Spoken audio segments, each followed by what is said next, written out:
If you're looking for professional day trading education, high-level trade analysis, and dissection, you have come to the right place. My name is Pat Mitchell. I've been a professional day trader for the past 11 years, and I'm here to bring you exactly that. Professional day trading education, all here for free on YouTube and on X. And tonight, we're going to be going over 3 trades that I took today. Actually, it's a fair bit of trades for me. Usually, I like to keep it at 1 to 2, but the opportunity was there. And I'm going to go over and show you, if you ignore this one thing, it's going to absolutely cook your day trading career. So I hope you pay attention. Let's rock and roll, folks. I hope you all had a wonderful day. I'm going to fire up my charts. One quick sec. Okay. So now that we're into the charts, we are going to do this. Okay. So first off, for those of you that may just be joining us, haven't seen this channel before, I need for you to direct your attention to the charts. These blue levels are levels that are struck 30 minutes prior to the market open, sometimes even longer than that. But then I develop trade plans surrounding these levels. So all of these trade plans are done prior to the market even opening. Nothing that we take during the day comes out of nowhere. It's all preparation and it is all planning. And that's how I like to roll, because then nothing can catch you off guard, essentially. So what we had here today, and I'm going to zoom in a little bit so then we can see the main action of the morning session. So if you just give me 2 quick seconds, I know people have the attention spans of an absolute fucking goldfish nowadays, but give me a sec. It'll take 2 seconds. There we go. Okay, so first trade out of the gate. What we were looking for here was, and you're not going to be able to see it, but I'm going to show you. It's a very quick little uptick, okay? And there's a reason why I'm doing that. I'm entering into a short, essentially, once the market opens. Now, I don't do that all the time, but it needs to be a very specific setup. It's about being specific and intentional with all of your trades. That's kind of number one. So on this, it ticks up. Now, on this trade here, if you take a look and you look at the left-hand blue chart, the one that I'm circling with my crosshair, it is the daily chart. What we have here is the previous close, close, open, open, close. It is a direct horizontal resistance level. So when I'm going to open within 40 cents of that level, I'm getting in. Okay, I'm not fucking around. I'm going to get in. That is a protected level. Okay, so on that, you have minimal risk with a hell of a lot of protection. Execute that trade. Don't fuck around. You cannot execute if it opens and washes, though. You don't execute a short on red, okay, on a red candle. Don't do that. It's amateur hour. It needs to be a green candle on the way up, especially if you are trading options. Myself, I do trade options, but I'm not an options trader. I'm a stock trader. I just execute via options. So don't let that spook you. So market pops into that level, very small little uptick, execute the trade, pay myself on the wash down. Okay. Full range on that one. It doesn't look like much, but if you take a look at my entry is in and around about 225 and my best sell is in and around 325. That is 1 point of premium. It's a big trade. It's a nice trade. Locked in $2,290 on that first trade. Okay. So these first trades are generally, you're feeling the market. Okay. If you get an execution, you can execute that trade. All good. But what you're doing is you're not taking a massive position and you're not holding it all day long. That is just to see and to allow the market to develop ranges. Okay. We need data and points to go off of. You can go off the daily chart, but we need now, because that's past data. Now you need present data. You need the data from today because it's all different. Now, I was going to point out something on the daily chart that I noticed as soon as I opened up my charts, saw it immediately. And you can check this yourself. But I want you to turn your attention starting here on SPY and here on Qs. If you take a look at this exact action, you're going to see that from there to there. It is a direct 1-for-1 perfect representation of each other. It's very strange. It's not something that I see all the time, but it's very strange. It's literally like that's been copied and pasted. Okay. And I even said that that's one of the reasons why on any pop on cues, I'm going to execute it. And I'm going to take a little detour now on this video. So it was about 3 years ago, maybe 3.5 years ago. I was doing a class, a mentoring class, and I started talking about some changes that I was making as a trader. One of the changes that I wanted to make as a trader is I would always see things. I would see things on the chart and I would never execute them, right? I noticed something and I didn't execute it. And I found, because of the experience that I had through the years, that I was right more often than I was wrong. And I would miss out on big opportunities. Now, I'm okay with missing opportunities. There's always another opportunity. But the reason why I wanted to, if I notice something, I'm going to execute it. And this is why. Because one of my biggest things that pisses me off the most with trading and social media, those two things combined, you will see nothing but these jerk offs out there constantly say things like, oh, I called that. Okay, you fucking called it, hotshot, but did you put your fucking money where your mouth is? And I didn't want to be one of those guys. So I wanted to make a change. If I call something, I am putting my money where my mouth is. I'm going to back it up. Right or wrong, I'm committing to it. Or else you're just fucking jerking off in the air. That's all that's going on there. And I see that happen far too often to where it fucking turns my stomach. I hate when people call themselves a stock caller. Are you a trader or are you a caller? Because any asshole can be a caller. I can call a million trades during the day, and maybe you're right once. You know what I mean? What are you, a fucking hero because you called something once, but you're wrong 999,999 times? But that one time you're good? It's just a joke, is what it is. I know I kind of veered off there, but that's the whole story as to why I wanted to start putting my money where my mouth is. It's for multiple reasons. Okay. So really, really interesting on these charts though. Okay. As soon as I turned on the charts, I noticed that. So now let's get back into the trades. I know I just kind of took a little detour, but that's okay.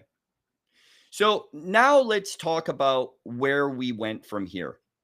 Now, on this next trade, actually, we'll hang tight on that because there was one very similar trade on SPY. So I didn't execute the short on SPY up like I did on Qs. So what I waited for was the failure of this level. Okay, so I'm going to zoom in another little bit. So once we opened, we washed through and we disrespected this level. I've talked about disrespecting support and resistance levels a lot. So when that happens, you're going to get an initial retest, and you'll probably even get another retest, which we did. It just happened to go a little bit higher. Okay. Same thing that happened here. You see how it candle opens, washes through, pops up, pulls back. It needs that proper test. That's kind of what's going on here. So executed the short, ran it down into support. Okay. Right into pre-market and after hours support. They were both right there. Okay. So on that, and I believe it went into low of day. No, risk was off of low of day. Excuse me. So on that there, really nice, quick little trade. Again, you're allowing yourself to be incremental in your trades as the day progresses until you're looking for that one right trade. Okay. So now I'm going to talk about the main trade. So on Qs, the first Qs trade locked in 22.90. On this secondary SPY trade, I locked in 20.25. So now I'm going to clean up these charts here really quick. And now we're going to talk about the banger for today. So this trade here was about a 100% trade from best entry to sell. So let's talk about this because this is the whole lesson of this day. This is what people will ignore. So I'm going to zoom in on the trade here first. So we open up. Oops. We open up. It takes that quick little pop. and then it washes. Now it holds this level. There's two ways to approach a trade like this. And what a lot of fucking traders will do is they will disregard what's going on below this trade. We're at support, consolidates, it doesn't bounce, and then it bails. Most people will exit that position just to have it come straight back up. So what I'm about to tell you and point out to you is something very specific to this trade. Don't try and apply it to something else because it won't work. What you need to do is you need to take a look at your support. Just because you have a level here and you struck a level, if it breaks that level, you need to look at your next level of technical support down. Is it within an appropriate amount of risk? And it is. So on Qs, right there. It's the high. That is the next level of technical support. So it didn't quite touch that, and that's a good thing. That's your risk. So on this trade, execute, coming down into that level. It washes. I execute, coming down into that level because it will. One of the reasons why I pointed out SPY disrespecting that level, we will get a retest. It's going to give me more confidence in that. It's just a piece of the puzzle. So as it comes down, execute, get in more size. Once it confirms, I lay the boots to it. That's when I apply pressure. And that's my last entry.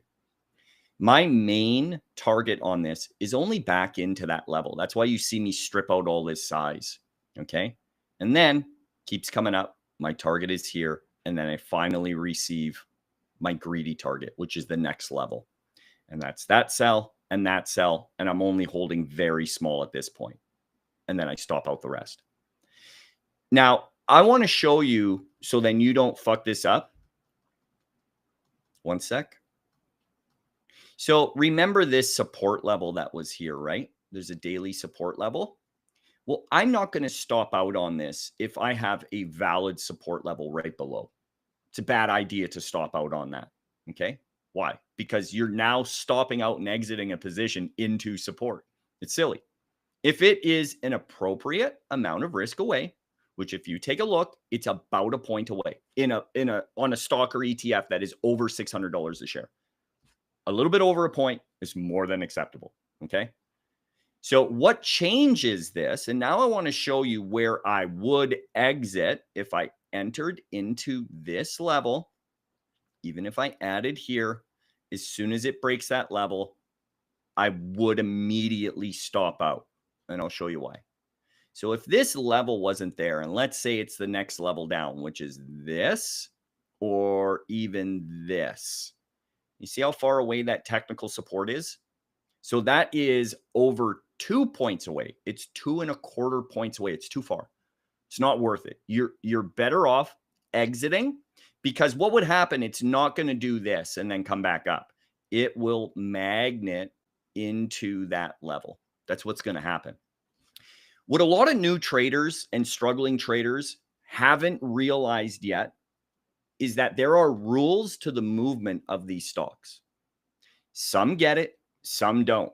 There's even people that have been trading a long time that have kind of fumbled their way through, stumbled their way through, that have like mediocre success that don't realize that. They don't trust these charts. That's why they constantly go in, out, in, out, in, out on positions. They don't know what the fuck they're doing. They haven't taken the time to really dissect these charts and go into it. See, what makes me different and my trading different is I focused on one thing. I didn't get into a bunch of different things in trading where it's a bunch of different indicators and news and fundamentals and this and that and the fucking other thing. I focus on one thing. Technical analysis 101. Support and resistance. That's it.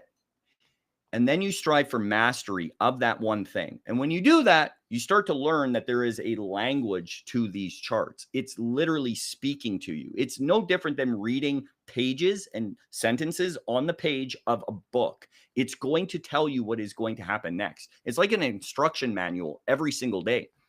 That's how I look at these charts. It will tell you certain things. And that's why I'm saying on this, if that technical level of support that was here wasn't there, and your closest level of support is outside of risk, you need to immediately stop out of that position. Why? Why would I do that? Okay, I'm going to explain to you why. Just let me clean this up. Because it's already proven it doesn't want anything to do with bouncing. When it tells you this, it has to find a new and lower level of support. It just doesn't get bought up in random fucking spots, guys. It doesn't do that. It might do that one time out of 100 trades. Do you understand? Don't bet on that. Those odds are dog shit. So what I'm saying is, if that technical level was not there, it will, with certainty, high odds of success, it will magnet into the level. It doesn't mean it needs to touch that level, just like it didn't touch this level. It was about that far away. Good enough. You average in. That's why you average in. Like, people talk about, oh, you have an averaging down strategy. No, you're misinterpreting what I'm doing here. I'm entering into a level and acquiring my position into that level. It's different. I'm not just averaging down to average down my position. That's fucking suicide. It's stupidity. There's no preparation there. It's just dumb. What I'm doing is different. I'm acquiring size, approaching a level of support, because if it is a proper and true technical level of support or resistance, you will get some sort of a reaction. Doesn't have to be a big reaction, but I'm betting on that reaction. Okay. So that's what it comes down to. So the thing I want to point out that you guys like people, traders, constantly ignore is the fucking daily chart. I've been saying this for the last 8 years, and I know there's a lot of people like, of course I'm looking at the daily chart. Man, I've seen so many people fumble the bag on trades because they miss a level of technical support or resistance on the daily chart. In fact, there's a guy out there that runs a service that constantly takes $1 million trades, loses big, wins big. Maybe you know who I'm talking about. That guy. Every time he takes a $100,000 plus loss into the $1 million loss, he's had a couple $1 million losses. He's missing the daily chart. I once saw him short the previous close test, going where you should be going long into that, and end up eating a $1 million loss. He missed a previous close test. That is like technicals 101, simple fucking shit, guys, and took $1 million loss on that. A lot of the times, his trades that were, and not just him, a lot of other people, a lot of other traders, they're missing simple technicals based off that daily chart. What people have to understand, why the daily chart is so important, is everybody, every trader, professional trader on the planet, that's their main chart, is the daily chart. If you're a professional, a legitimate professional trader, you're looking at that daily chart. Whether you're a day trader, a scalper, a swing trader, an investor, anything, that daily chart is the most important chart that you have at your disposal. But a lot of people ignore it because they just look at the 1 minute chart, the 2 minute chart, the 3 minute, the 5 minute, the 15 minute, whatever. They're ignoring the daily chart. And that daily chart will save your ass. Where most people would stop out, I'm locking in 10K on a fucking trade within 15 minutes of the market open. And that's how simple this shit really can be. None of this is truly that difficult, guys, especially when you have a strategy that is based off of simple technicals, because that's what works. That's how algorithms are set. A lot of algorithms are set off of that. A lot of algorithms are based off of trend. You have daily trend as well as intraday trend. That algorithm will start tracking. So as soon as that trend breaks, that's going to collapse. It happens all the time. We see it. That's when you see that influx of volume. And it's not just retail exiting. Retail doesn't have, 250,000 share positions. Not on these stocks. If it's 70,000 and under, it's retail. If it's above that point, it's generally institutional. So on that note, folks, if you want to come learn how to properly do this and work with a coach that knows what the fuck he's doing, that can get you there, and has a blueprint for success, not just an entry strategy. That's such a small portion of it. Entry strategy, risk strategy, management strategy, sizing strategy, everything you could possibly imagine. It's within the walls of tricktrades.com. And if not, all good. You don't want to join a service, you think they're all stupid, that's fine. That's up to you. That's your prerogative. That's why the free stuff is there. But you will spin your fucking wheels for a long time trying to make this happen. So why not just make it easy on yourself and join Trick Trades? Okay, guys, I hope you all have a wonderful evening. Locking in $10,030 on that last trade on Qs. Very easy day, very clean day. Hope you all have a wonderful evening, and I will see you tomorrow. Adios.